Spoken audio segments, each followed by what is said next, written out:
Okay, so we're going to talk about Hess's Law, which is one of my favorite things to do in chemistry. I love these things. Hess's Law deals with enthalpy, and it also deals with the fact that enthalpy is a state function. That means it doesn't matter how you find your path from one thing to another, as long as you follow kind of the rules for doing enthalpy. So Hess's law states that regardless of the multiple stages or steps involved in a reaction, the total enthalpy change is the sum of all the changes. So all you have to do is add them together. You just have to kind of figure out the path to get there. But it doesn't matter which path you use as long as it's consistent. So basically what it comes down to is we can add equations to come up with the desired final solution and add the delta H values for each to find the total delta H.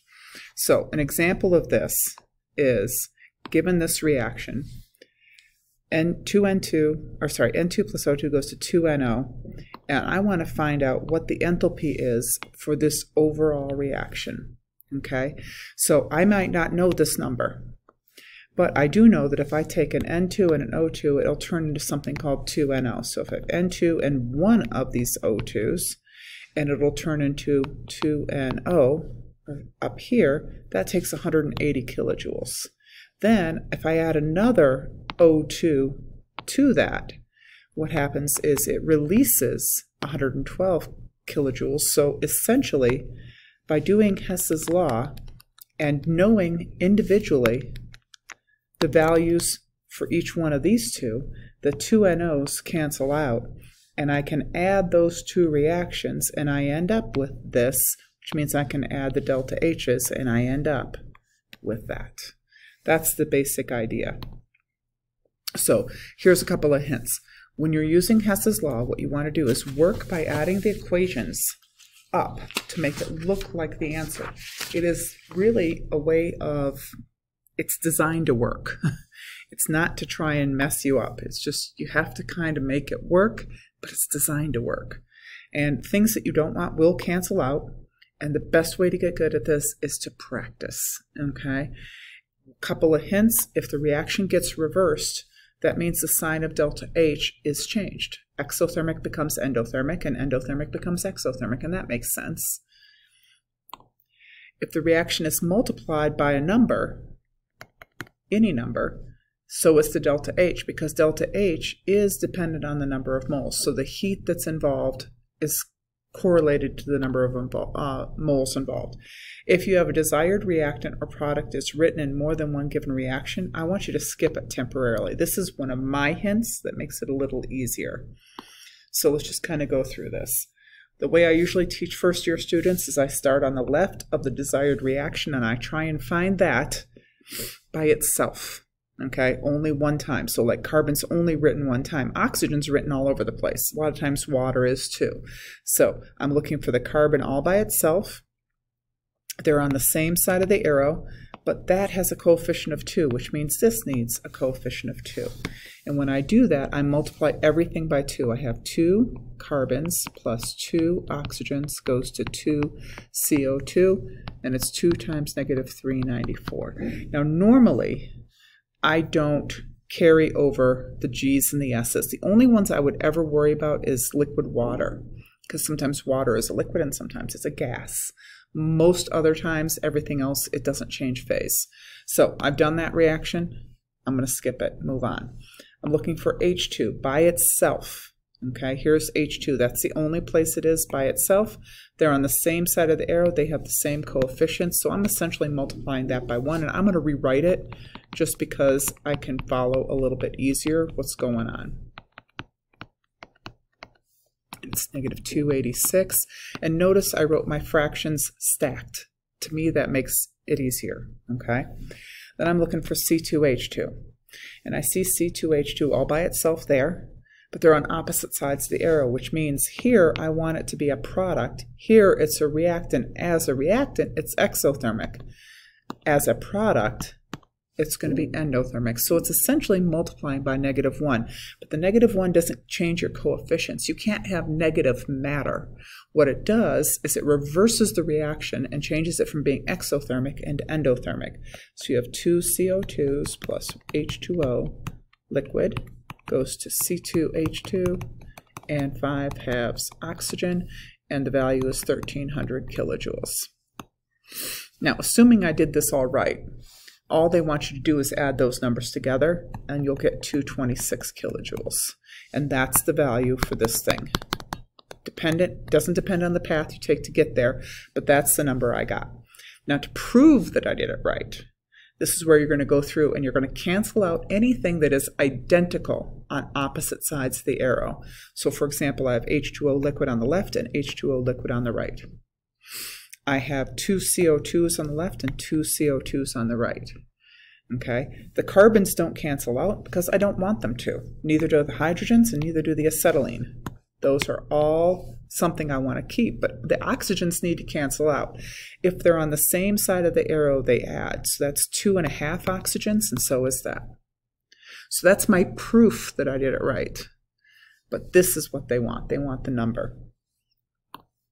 Okay, they can get a little bit harder in this class than they do in my other classes. So for example, this one, slightly more difficult.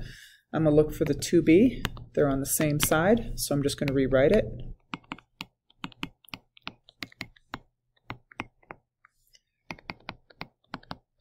I multiplied it by 1 and I'm crossing it out. Okay, the 3 hydrogens. I'm looking for 3 hydrogens. This is where I see them. Okay, that's the only place I see hydrogens, so I can multiply that by 3. So I get 3 hydrogens plus 3/2 oxygen goes to 3 H2O. And again, I'm going to keep that liquid because sometimes that makes a difference. Multiply that out. Okay, then I'm looking for B2H6. B2H6 on opposite sides of the arrow. In this given reaction, it's exothermic as written, but I want it to be a product, which means it's going to have to be endothermic. So B2O3 plus 3H2O, and I'm going to keep the little g because sometimes water messes with you like that. And now it's positive 2O35. Okay, I've done something with that one. Now, here's the thing. They don't ever give you distractors. There's a reason this is here. Okay, you're going to need to use that to cancel out something. So let's see what does cancel out. My B2O3s definitely cancel out. I have 3/2 plus 3/2, which is 6/2, which is the same thing as 3 oxygens. I have my 2Bs and my 3H2s and my B2H6. But what I do not have is I don't have the water and the gas canceling out. And I need to have them cancel out. They need to be absolutely identical on both sides. That's why I wrote the G and the L. So in order to get rid of them, I'm going to use this to eliminate the G's and the L waters. So there are 3 G's, 3 gaseous waters on the left. I have gaseous water on the right. So I'm just going to multiply this by 3. And what that does is, I get 3 times 44. The water gas cancels out and the water liquid cancels out. And now all I would do is add that up and I would get positive 36 kilojoules. So this is an example of what I would call an elimination, Hess's law.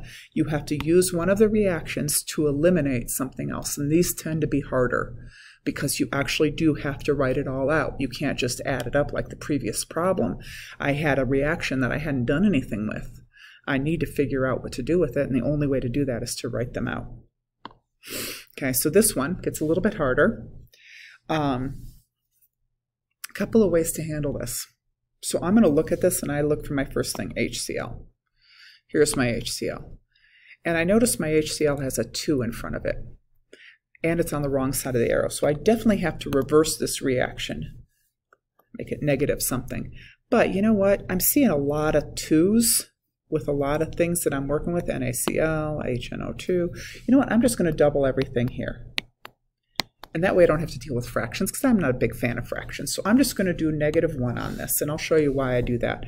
When I do that, I get 2HCl plus Na2O goes to 2NaCl plus H2O liquid, and it's now negative 507, but I didn't do anything to the number other than change the sign. So that reaction's done. The NO, let's see, I'm looking for NaNO2. Here it is. Okay, they're on opposite sides, but they have a 2, and I put a 2 in there because, again, I don't like fractions, -1. So I get 2 NaNO2 turns into NO plus NO2 plus, and it's helpful to write these properly and be very careful about including subscripts when you need them. Na2O, and it's positive 427. Okay, so I've done something with that one. HNO2 is here. They're on opposite sides of the arrow, but again, I put the 2 in there because it makes the numbers a little easier. I don't have to deal with fractions. So N2O plus O2 plus H2O liquid goes to 2HNO2, and it's negative 34. So I've done something with that one. Okay, so now I have to find the NaCl, but the thing is, I've already done something with the NaCl. So I can't go back to that reaction and use it again. I've already done it. It's in the right place. It's got the right coefficient, but I still have to use that equation. And that equation is designed to get rid of stuff I don't want. So what I'm going to do is I'm going to go through and circle the stuff I do want. I want 2 HCl. I want 2 NaNO2. I want 2 HNO2, and I want 2 NaCl. I want to see what else cancels out. I can see that the Na2O cancels out and the H2O cancels out. But that looks like that's it. Nothing else cancels out. This is not the same thing as either one of those. So what I have to use is this equation to eliminate everything else. Okay?